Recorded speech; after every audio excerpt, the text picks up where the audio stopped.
Enemy lines here. Yes, sir. Bunker 729. Yes, London line, sir. Well, it's a bit tatty, sir. Yes. I mean, someone looks like they've had a right tea party in here, yes. Well, quite right, sir. I mean, we can't let these bunkers get out of control like this. It's just absolute madness, you see. Yes. That's quite right, sir. The community will want them to be restored, yes. We'll probably be needing them very soon. Absolutely. Restoration. Clean up. Sounds like just a ticket, sir. Who do you think's going to do this clean up then, old chap? Me, sir? Really? You want me to restore our bunkers? Back to their former glory? Yes, we will. I'm sure we'll be needing them, sir, in the future. And I'm sure many bushcrafters, wild campers and people of the United Kingdom would love to come and stay here. Yes. Not this one at the moment. It smells of wee-wee, you see. Yes. It is overlooking the mole, sir. Yes. Prime position. Prime real estate, you see. Absolutely. Well, listen. I'll transmit back to the troops and I'll let you know how we get on. Okay, sir. Tally-ho.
What would they have carried up here, old chap, do you reckon? Well, personal equipment. Yep. Ammunition. Ammunition. Probably a rifle. Yep. What are these, 4 Bren positions? Usually. I don't know about this one because it's a gun emplacement, but I think, yeah, they would have definitely had some sort of machine gun with them.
Well, I say old chaps, welcome back to another episode of Behind Enemy Lines, and today I've got a special guest with me, Alex Baines. Hello. Alex is incredibly highly regarded in the Chilli world, and he runs with his other half, or they run together, was it Nukes? Well, yeah, we're part of the admin team. So yeah, we look after 3,500 insane chili heads. So for all you guys that like a bit of chili, obviously at the source range we do involves, well, 3 of them involve chili. They do. And Vikki and Alex have been very kind to review our sources on YouTube, so we'll put the links down in the description. And they do it with a bit of mustard, you'll see, old chap, because they like to go through and give it the old World War II spiel, don't you? Yes, indeed. Hello. Hello. Welcome to 1940. Yes. I'm sorry to say Jerry's been playing up. He's been a blighter, you know. Precious. Yes. I've been sending his U-boats out. Not the U-boats. Yes, those sneaky U-boats. Today, we'll be looking at Liberation Source from The Steak Detective. Goodness. Switch on the 1930s BBC voice and... So we really appreciate that. Thank you, Old Bean. And while we sat here in helmets, we sat here like a pair of Charlies. And where we are today, I thought I'd bring Alex here to the.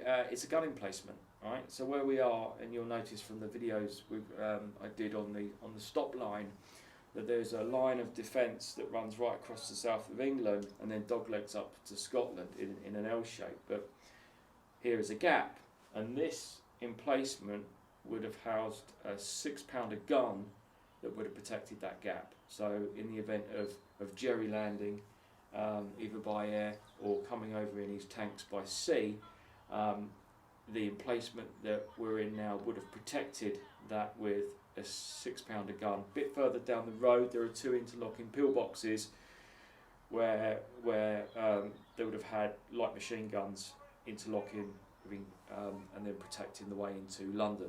So this was very much and a part of the last defence line into London. So I thought it was quite poignant to invite Alex here and cook him up a steak. Indeed. On a little day camp. So here we are, old chaps, and yeah, just thanks for tuning in again, and we'll get to it. Tally ho. So old chaps, where we've got our little area here where we are going to make a brew, actually you can see the old threads for the 6-pounder gun here. It would have been a beast, and they would have bolted it on here, and it would have looked straight out across this gap that we were talking about earlier on. David Friars pouch. Yes, old David Friars pouch. I tell you what, I'm super impressed with these pouches. And inside it, I've got his mate Des Catty's, look. I'm really loving the pouches, David.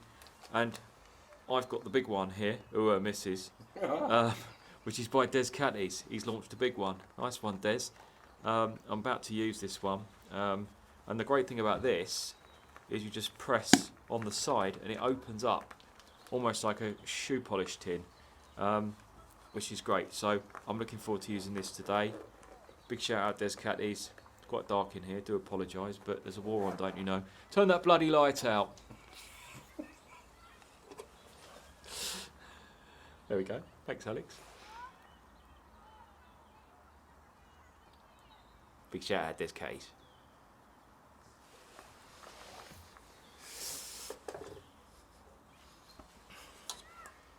One-handed operation, but they've on the big one. Oh, and I've used an old penicillin bottle to put my meths in. Brilliant, they don't leak. So, you know, the kids were ill just before Christmas, so I made use of the bottles afterwards. Obviously took off the prescription labels. We didn't want anyone sort of necking a bottle of meths, do we? Unless we get desperate and homeless. But yeah, thought this was quite good. I'm yet to label it up for safety, but you can't get in it because it's got one of those anti-tamper seals, which you also get on the on the meths and the paraffin, don't you know? I'm just filling up the Catty stove.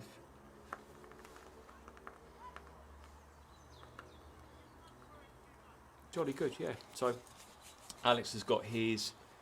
Tell us about your stove, Alex. So this is the BCB Fire Dragon stove, which I don't know if it's still current kit, but was at one point British Army issue. Okay. Sat astride it, we have a Czechoslovakian mess kit. It's a good looking bit of kit.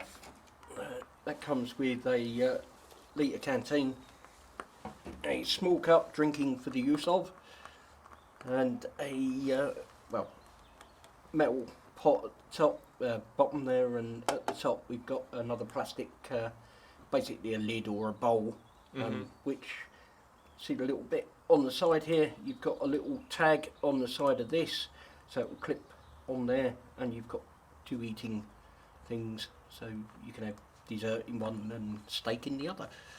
Ruddy good show. That's what it's all about behind enemy lines. Nice little set that, Alex. There goes the Catty stove. Goes up like a 109, you see. This pumps out a good old flame. Actually, arguably it's better than the Trangia because you get a higher flame there. And what I found with the Trangia is that I don't get a high flame like that. No, and you have to wait for it to bloom as well, so Yeah. that it's on and it's on. Yeah. On and on and on and Ariston. Old chap. Well, you're on the boil already, Alex. Nearly there. Let's get some water in here. Bubbles. There you go. Well, that's good because when I cook that steak, those steaks later on, I need a high flame. Get the pan nice and hot. Just using this BC Crusader cup stand, the BCB stand. It's supposed to have a little kind of BCB Crusader cup on it, but I sort of use it for all sorts. Very handy little things then. You turn them into Yeah. twig stoves, spirit stoves. Oh, that's good. I never thought about doing twigs in it actually. Yeah, wish you could. Yeah. Yeah, it's nice coming out for a day camp. Don't do that very often. Normally involves, you know, an overnight stove, which is great as well, because you can have a few sherbets. But yeah, it's something quite nice just getting out in the day.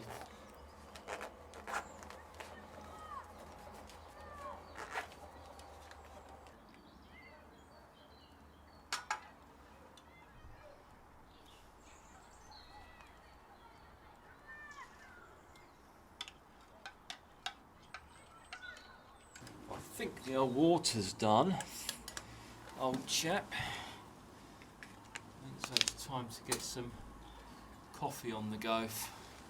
We've bought Operation Dynamo.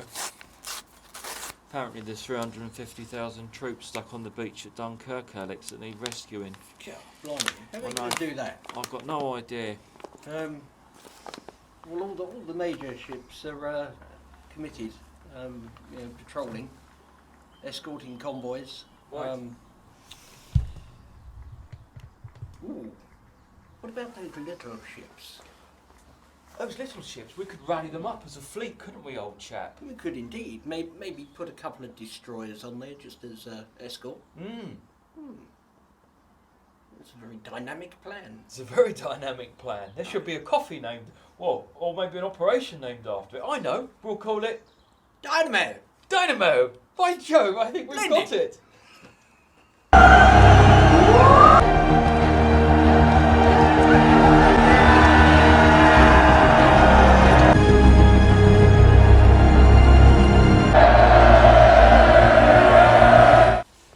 Yes, let's get some coffee in there. Old Bean. Where's my spoon, Mr. Foxy Foxy Fox? There's Mr. Foxy Foxy Fox. Perfect for spooning coffee.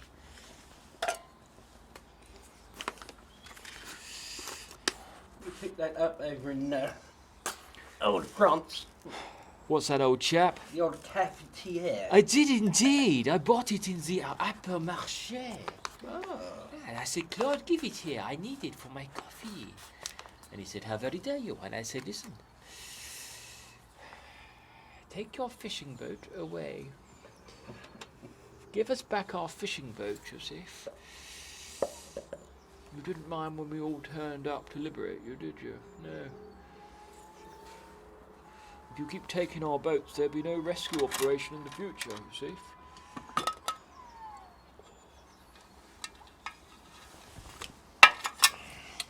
Ruddy. Good.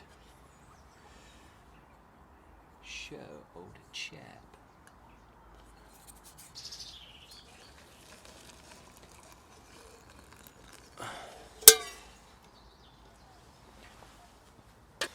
The old TNT plunger in.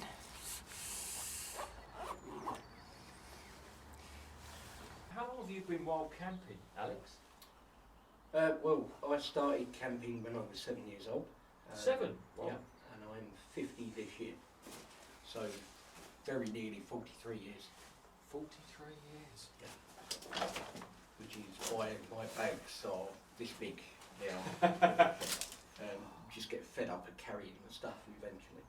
Alex turned up at mine and his bag was pretty much the same size as my little Indiana Jones bag, and this bag went inside my Bergen.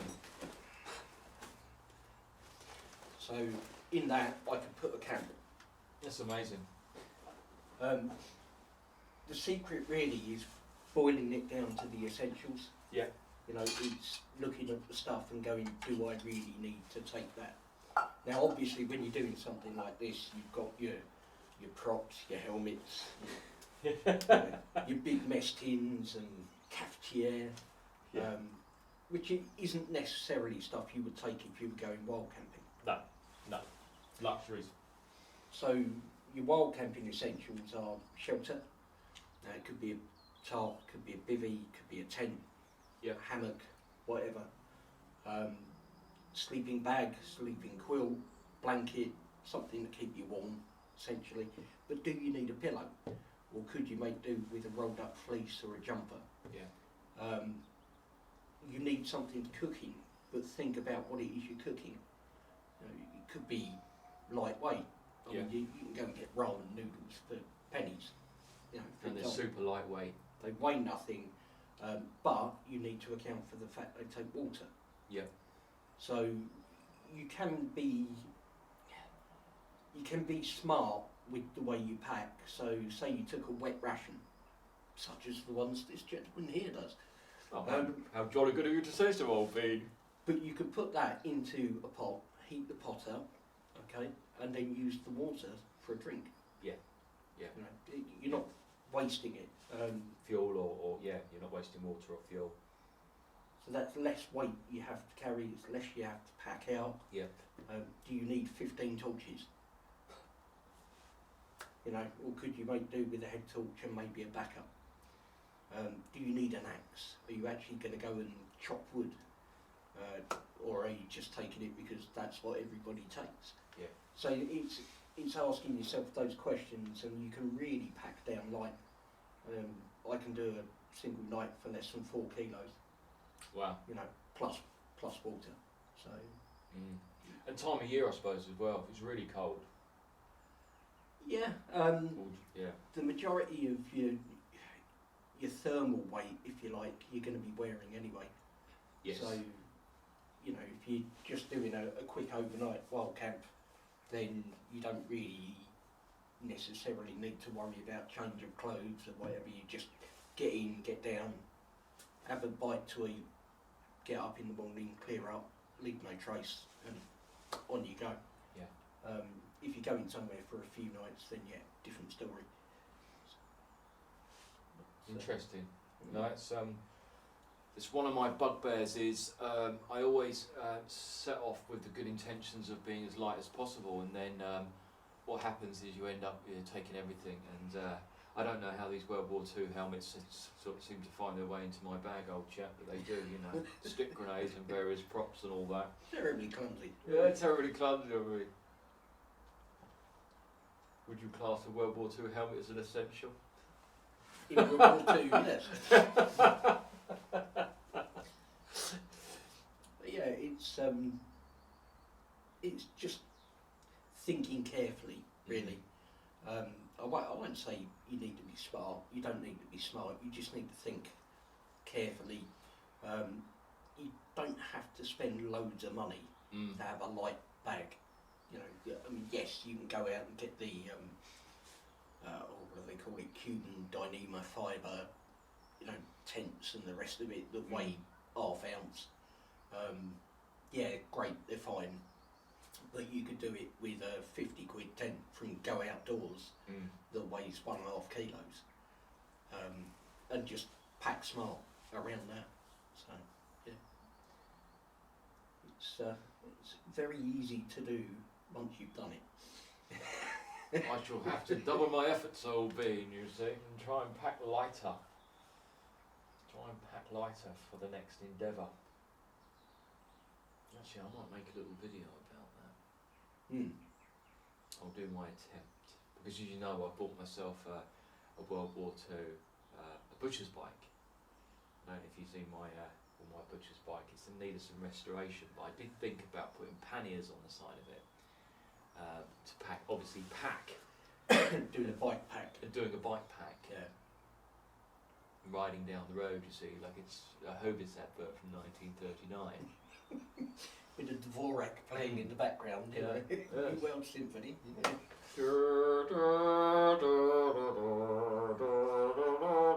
were a lad. Good old wheat term. You have to give that little twist and make it all about butchery, you see. Well, steak sandwich detective. Steak sandwich, yes. Yeah, it's crazy. You see some people. I mean, don't get me wrong. You get YouTubers. You've got to carry your camera gear, batteries, chargers, blah blah blah. You know, there's a whole other pack just in itself. Yeah. That's true. But if you're just going out and you want to be under the radar, behind enemy lines, you know, keeping your head down, then yeah, you don't need to look like you're going camping. Just get yourself a reasonable size shoulder bag and just head out. Off you go. The sleeping bags don't have to be in their stuff sacks. I found that actually the other day. I was getting a bit of a pickle trying to get my sleeping bag in a stuff sack, and then obviously it's in a certain shape. So that shape was not lending itself to packing well in my Bergen. So out came the dry sack, and then just stuffed it in the bottom. Yeah. And I could stuff it into all the little crevices around, which, as you say, is makes much more efficient. Obviously, if it gets wet, that's a different story. But inevitably, you know, well, it's not nothing to stop you putting a plastic bag in as a liner. Liner the bag. Yeah. You know, if the bag itself isn't waterproof, then just use something that is inside that isn't going to take up any room. So, you know, dry bags are fantastic if you're going canoe, kayaking. Yeah. If you're going to be out for a while, then yeah, absolutely brilliant.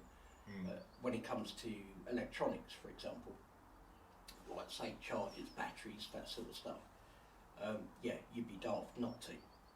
At least put it in some sort of Ziploc or, you know, Just give it half a chance, yeah. Yeah. But you know, socks dry. Yeah. Even if you got to hang them up in the tent.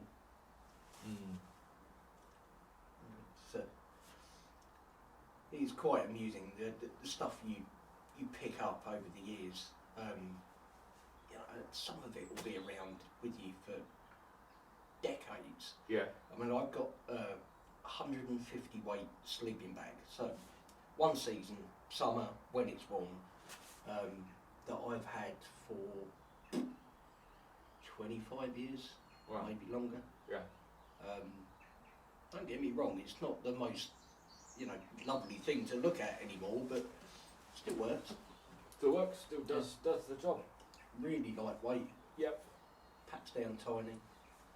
And yeah, and I not brand name dropping here, but it was a Eurohike. So it wasn't like a Rab or No. you know, anything flash. But as you say, it doesn't have to be, does it? You know, if it does the trick and, you know, use what you have. Yeah. Use what you have. And if you're still cold, put another pair of socks on. Improvisation. Indeed. Make do and mend, old chap. Yes. Oh, there is something to be said for improvisation, though, isn't there? They did a lot of that in World War II. Indeed. Indeed. Well, just this, for example. Yeah. I think you covered this in one of your stopline videos, but the brick Yeah. being used in place of timber for shuttering. Yes. You know, but to the average observer, you look and you go, oh, it's built out of brick. Yeah. No, it's not. It's built out of really thick concrete. I mean, the walls, the blast walls on this, I mean, we're talking, what are you looking at, three feet? Oh, well, no, more than that probably. It kind of tapers in. That's got to be a good 42 inches, It's got to be. 3'6". Yeah, it's got to be, yeah. Obviously, with a gun would have come right back here. And, yeah, I mean, any incoming enemy fire would, you know, if you think of the German Flak 88 guns, especially towards the end of the war, I think they had anti-tank, and that thing was just insane. It would have blasted this to pieces. Yeah. Actually, what they did, they took the 88 gun and they put it on a tank. Stuck it on a Porsche. They stuck it on a Porsche. Tank buster. Yeah. I think they launched them towards the end of the war, I think in 44. They didn't make many, I think they made about 400. And we used to come out with things like the Matilda. Yeah. Like, are you advancing? Well, the throttle's down, but, you know, just drop a stone every 5 minutes and see if we're coming forward. You know. Really, Well, actually, really you fun. mentioned Zemby's Vineyard, which you guys listening and watching, we're opposite a huge vineyard here, actually, in the Surrey Hills. And when I was at school, back in the early 90s, I was in the war. during the war, I went to school just over there. Our teacher was an old boy, bless him, very nice chap he was. He said, "Did you know they found 2 World War tanks in Denby's wine estate?" And we all laughed and chuckled and said, "Don't be so silly," and just kind of brushed it off. Lo and behold, did some research, and indeed he did uncover a tank, which is now in the Bovington Tank Museum. And he said that there is another one buried there. And about 4 years ago, they unearthed another one. Wow. Straight out the chalk. You could still see the all the windscreen wipers on it. And lo and behold, the Canadians had been using it for target practice prior to the D-Day invasion. Okay. And they blew one side of the tracks off of it. And what they were doing over on the Denby's estate, apparently, around here was a huge Canadian. There was, yes, yeah, up on base. the North Downs Way. That's it, the northbound, along the North Downs Way, where I was doing the stopline videos. And they didn't know what they were going to encounter when they got to Normandy. Because obviously a lot of them had gone through, not personally gone through, although their parents had gone through the experiences of the First World War. So they were actively preparing to do trench warfare. That's why a lot of the tanks were covered over and buried after they did the target practice. So there's a lot of old stuff that was kind of left and buried that was done for target practice. Yeah. And those tanks were almost just became obsolete against the Tiger tanks and the advancements of the tanks that were happening in Europe. So, but they're very rare tanks, and you can actually see one of them. I think 2 of them. Well, there's one that's been restored, and the other one will be restored, if not already happened, but they're quite rare. Little bit of useless fact for you. Do you know why they're called tanks? I don't. So, back in the First World War, like you say, with the trench warfare and the rest of it, they were still using cavalry at the time. You know, you had the old horse guards and the rest of it. And they said, well, some tomfoolery is happening with this machine gun. It seems to be cutting down our troops. What can we do about it? It's not very sporting, it's not cricket, you know. So they developed a program to come up with what we now call a tank. But to disguise the fact, because spies are everywhere, ears at walls and all that sort of malarkey, They do. to disguise the fact they were coming up with this thing, they gave it a code name and they called it a tank and described it as a water carrier for troops, Right. which is why they are called tanks. So, you know, if Jerry got wind of it, he'd be like, oh, it's just water. If you want to be okay, water does not fire back. But yeah, they came up and you had the Mark 1, the Mark 2. Again, did you know there were female and male versions of these tanks? Really? Yeah. The male version had the howitzer. I don't think it was a 6-pounder. I think it was smaller than that. 2 or 3 pounder gun, but you know, big barrel gun. And the female tanks had machine guns. And they made little tanks together, you see. Yes. And all of a sudden, Stuggy was born. Yeah, there's loads of Interesting facts. different tanks. ELC 90, the French tank. Is that the one that went in reverse quite often? Painted in white. Yeah, but yeah, ELC 90, that damn quick tank. Really, really fast. Yeah, the the difference between a Russian and a German tank. Right, you go to Bovington. Bovington's a wonderful place, full of history. And you go and look at the Tiger. Yeah, they're huge, aren't they? Right, massive. You don't appreciate how big the Tiger tanks are until you get up close to one of them. But take a moment just to look at silly things like the chains that hold the caps on for like the oil filler and stuff like that. All of these chains are made by hand and they're perfect, absolutely perfect. You look at the welds on the armour on the tank, absolutely flawless, brilliantly built, like really, really well built machines.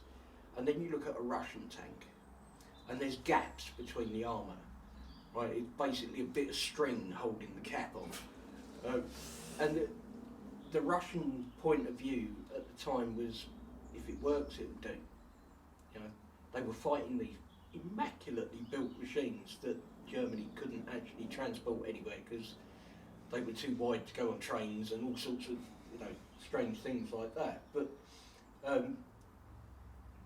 massive German war machine coming like both ways, east and west, and the Russians just went, right, well, melt everything, stick it in a mould, glue it together, there we go, right, it's a tank. But it worked. Fair play to them. Yeah. It's really interesting. I mean, the quality of the German engineering is just, even today, is just spectacular. I think one of the issues they had with their armoured vehicles were they were too complicated. I think they over-engineered a lot of stuff. Yeah. If you look at, for example, I used to have a Beetle, an original Beetle, in 1972, and over-engineered. Yeah, for what it is. Yeah, and the heater channels would be the one thing that would rot out along because they're putting warm air onto cold steel, then that condenses and then they rot through. But you know, the whole heater system was very, very, very over-engineered. But yeah, same problem with their tanks. You know, the Russian tanks used to take 3 people to pull a lever. I mean, you know, they were just basically farm machinery. Yeah. But they were built by people who used to build farm machinery. Yeah. So that was what they were used to. Very, very solid, if not pretty, machines. It's just incredible. Incredible. I watched these YouTube videos where they uncover tanks. They were like, you know, they pulled Russian tanks out of swamps and German tanks out of swamps and the Eastern Front, and you just think it's just you know, the amount of gear left and people. So, Yeah. You know, it's just utter carnage, and yeah, it's just amazing. It's hard to imagine. It really is. Unless you're some poor soul going through it, it's really difficult to imagine the scale. But, yeah. Well, we sort of glamorise it now, World War II and stuff, but I mean, it was horrific. You know, I think people tend to glamorise more the period and the style of the 40s, but actually, if you went through World War II or any war, I mean, it's not funny. Would have been old boys like me manning this sort of thing. Yeah, the home guy and me, Old Chap. Yes. And here we are doing our bit for King and Country and all that jazz. Don't give me your name, Pike. Don't tell him, Pike! Yeah, it's it's quite an eye-opener when you actually look at the rations, the living conditions, the fact that you didn't know your house was going to be there when you got home. No. No. Whole streets were taken out, weren't they, Yeah. by the old V1 rockets. Doodle bugs. Yeah. Yeah, it was really living on the edge and making do and mend. I mean, it's just, you know, the ration, we talk about rations, but an egg a week if you were lucky. And if not, you'd have powdered egg if you were lucky. Yeah, the only big difference now to then was houses tended to have more of a garden. Yes, that's true. So you could have your own vegetable plot for seasonal veg to supplement. It's possible that you might have had chickens. It's possible you might have had room on there for, you know, if you were out in the sticks somewhere, a bit of livestock. Nowadays you'd be lucky to get, you know, a chicken in your front room. Yeah. Let alone the garden. You have to pop down to KFC, wouldn't you, old boy, and buy yourself a Tower Zinger burger and all that jazz. I say, would you tell the Colonel the General's here? Tell him to go heavy on the gravy. Yeah, no, it's true, because my dad was born in East London, so he's a Hackney boy, and Hackney, and it was, he said they had rabbits at the bottom of the garden in hutches, and they didn't have them as pets, you know, they had them to eat. And that was very much part of the, you know, when they had the, the garden planted out. Yeah. And there's something to be said for that, I think. You know, if everybody could do their little bit, I think people are doing more of that stuff. Yeah. People are starting to do more of that stuff. Yeah, I think there's a kind of two-pronged movement. One, you've got the whole cost of living thing. And secondly, you get people now that are much more interested in organic fruit and veg. So if you've got an apple tree or a plum tree or whatever in the garden, and you look after it, then you know exactly what's gone in. And as long as you wash it, you know exactly what's come out. Yeah. You know, it's a much healthier way of living in general. Yes. You know, you're not using the pesticides, No. fertilisers and the rest of it. You know, nobody in nature went, oh yeah, well, there's a tree, but if you want it to grow, you've got throw this organophosphate on it, and you've got to. That's it. It's all man-made, isn't it? Yeah. You know, a lot of it's man-made, and but it's interesting you say about the stuff. You know, I think probably the generation from, you know, World War II. I mean, my granddad, not all my grandparents, but a granddad who was in the war. He lived to his mid-90s. Like a lot, I think a lot of that generation did have done, and it's got a bit chilly in here, old chap, isn't it? Yeah, they lived to a long time, and I think you've got to put that down to, you know. Well, old chaps, been asked to try out a new iron skillet today, cast iron skillet. It's made by the Netherton Foundry, Shropshire, so 100% British made. It's made from spun iron, so it's an absolute weapon. I'd probably liken it to the Sten gun of World War II. I normally cook with German, but that won't do. So, really great guys, do check them out. I'm going to now use it to cook Alex and I's steak.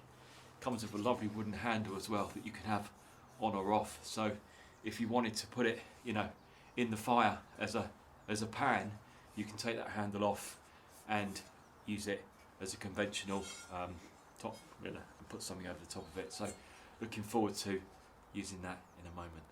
Cheers, old chaps. Well, old chaps, I think we actually have got. Alex and I went to the butcher's, and I prefer to cook steaks in beef dripping. I know some people tend to favour oil, but me, I find oil is man-made product, and I do like a good old bit of beef dripping. Beef up, old chap. Beef up, old chap.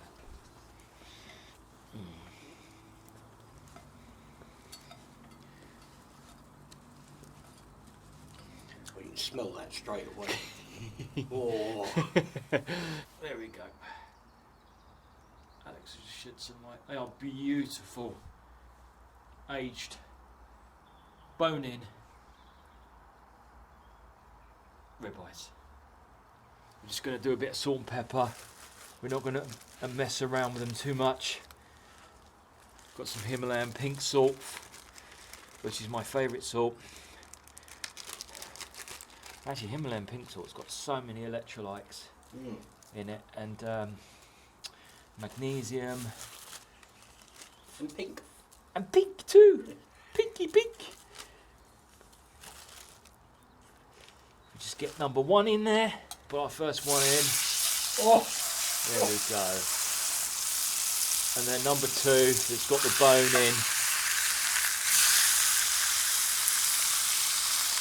Tend to find with ribeyes, you only want to turn on once, because otherwise you lose a lot of the rendering on the fat. So you want to get them nice and hot. Very important to get a hot pan with a ribeye.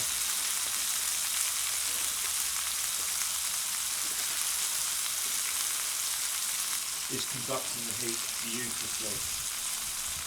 So really impressed with that. Now you can just lift the corner if you want to check on the doneness, if you're worried at all about them, you know, burning. But yeah, you can just lift a corner, then you don't take that heat away from it. Just going to put a bit of oregano on. Best friends with beef, the other oregano. You can see it smoking where the fat's rendering up now nicely. It's about 4 weeks ration in there, you know. I think there is 4 weeks ration.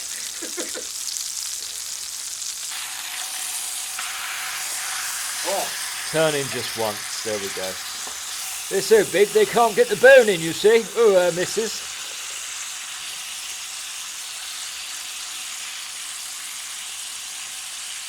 I say. I say, have you seen the World War II advertisement that says she needs as much meat as he does? Yeah.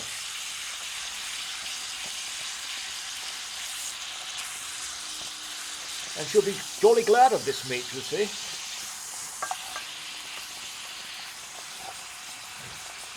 Makes you wonder if in World War II adult cinema was also meat ration.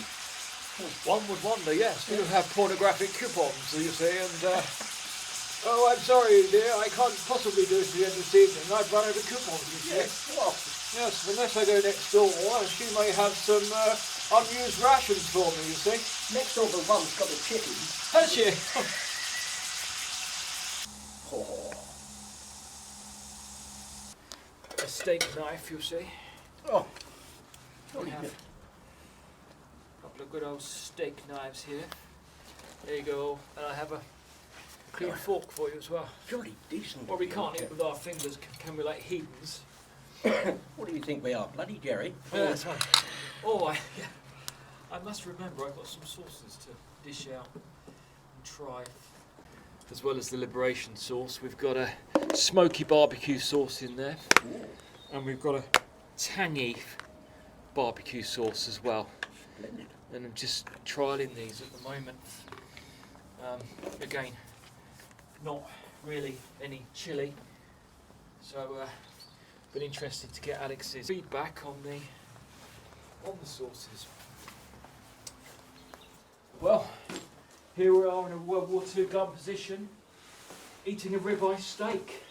When they said it was a 6-pounder position, I didn't imagine for one moment you meant the steak.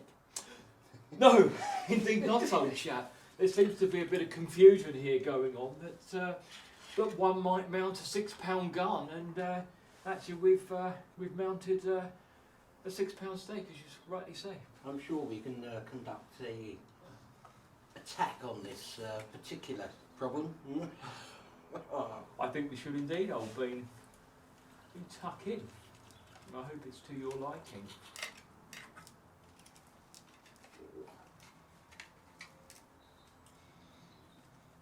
Lovely crust on it. A bit of crust. I think that's what the old beef dripping does, doesn't it?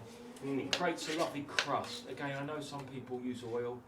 That's fine, but I do. But if you're going to do it properly, If we're going to do it properly, like the British do things Yes. properly, you see, then one must indeed actually use a good old bit of beef dripping.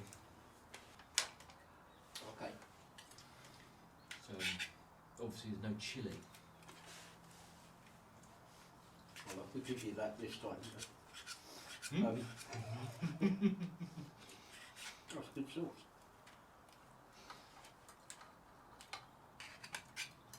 But we needed to get a barbecue sauce going. Mm.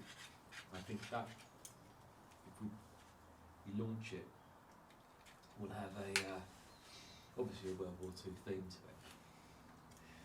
I think it may be something to do with Bomb Command, you see, old chap. Ah.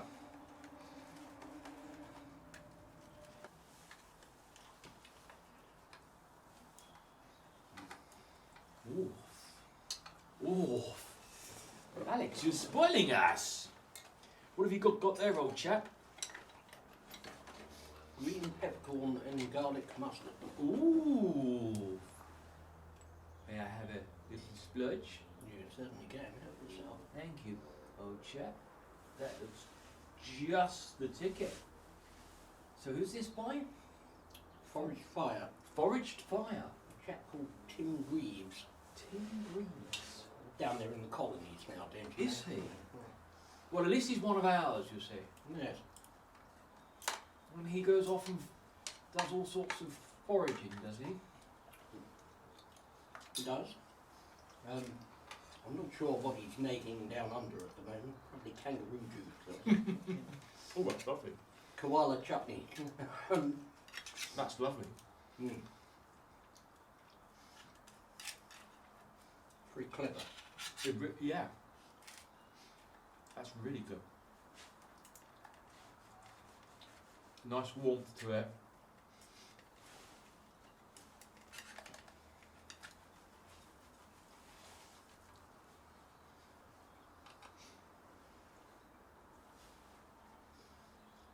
And at Bennington I picked up a wasabi mustard. Mmm. Little nostril burner, I bet.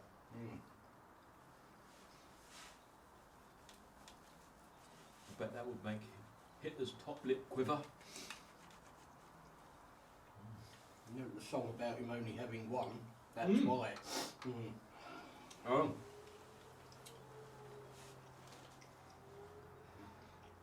And I heard the other one's in the Albert Hall. Himmler has something similar. Really? But poor old Goebbels.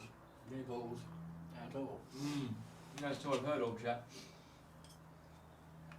A queer bunch. Well, old chaps, we've had a fantastic afternoon in this World War II gun emplacement, and now it's time to be on our way. Trace no leaves. We've left no trace. We've even taken some rubbish with us. Left it in a better state than when we found it. Sorry it's a bit dark, but you get the picture. Well, just. And we look forward to seeing you again behind enemy lines. Thanks for joining. Right, old chaps, just had to change the old magazine in the camera. Fully loaded and ready to go. Indeed. Right, old chap, let's go for it. I'm going to have to squat. I'll get out of here because I've got a rather tall Bergen on, you see. Push, mother! Push! Oh, I can't just, oh my god, I'm falling over, you see. Oh my goodness. Oh, I made it right. Picture of this. Oh my god. How did the Home Guard do it, old chap?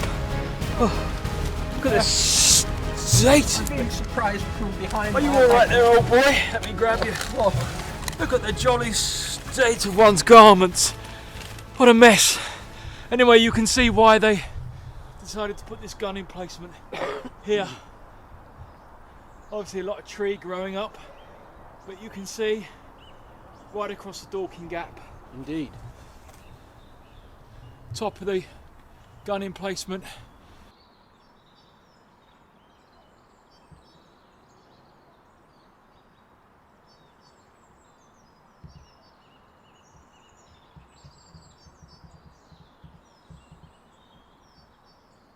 Now has a living roof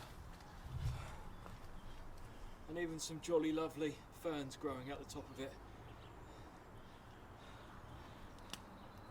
Fern Britain. Fern Britain. Indeed. Keep Britain tidy!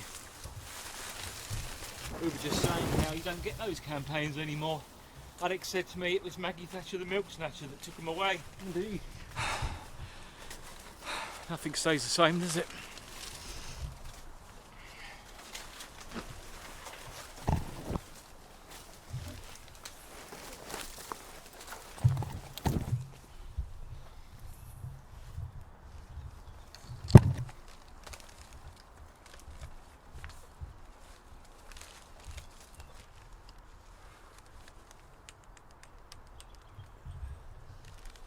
Bloody Jerry, where is he? What's interesting is this is positioned on the other side of the river, so on the other edge of that tree line in the distance runs the A24, and a natural defence barrier here is the River Mole that I've spoken about before in some of my videos. You know, again, so this is sitting in an elevated position. That's where we were up there. And yeah, so they would have had to cross there or take a very keen pop shot from the other side, and to be honest the gun emplacement would have been very well hidden. It was probably camouflaged with netting as well, I would imagine.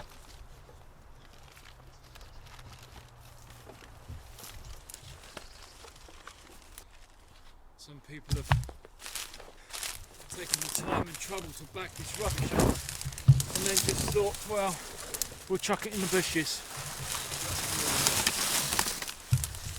I just don't understand it. Why you would bag it up and just throw it in the bush. But there we go. We should leave our wonderful country how we want our future ancestors to find it. in years to come, right? Old Chaps.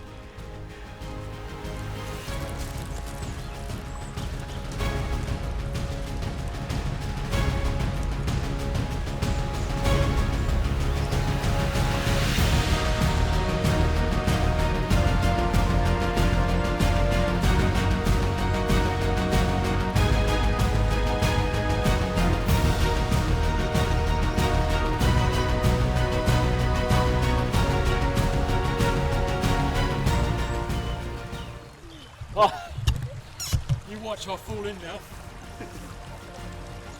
This is the bit where I fall in, Old Chaps.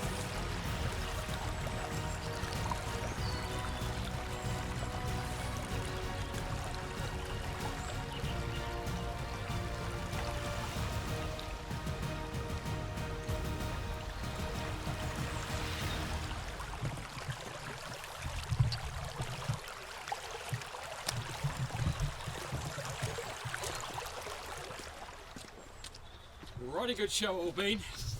Well, like I say, Old Chaps, jolly good outing today behind enemy lines with Alex. Thanks for joining me, Alex, and great to have your company. Thank you again for the tent, very kind of you, and hope you enjoyed the steak. And many thanks for all the YouTube videos and the sources. Yes, indeed, and thank you to you for your camping ones. No, not at all. We like to have a laugh, don't we, behind enemy lines? Indeed. And that's what it's all about. Don't want Jerry to hear us. Wolves have ears, you know. Wolves have ears and all that jazz. Anyway, please do check out Alex's channel, which is called Alex and Vikki's Chilli Reviews. Alex and Vikki's Chilli Reviews. I'll leave the link down in the description. They do some fantastic reviews and all different sources, not just ours, of course. Chilies, chutneys, those relishes, All sorts of paste, chutneys, pickles. Amazing. It's a playground, so go over there and enjoy Alex and Vikki's Chilli Reviews. Thanks, Old Chaps. We'll see you very soon. Tally ho.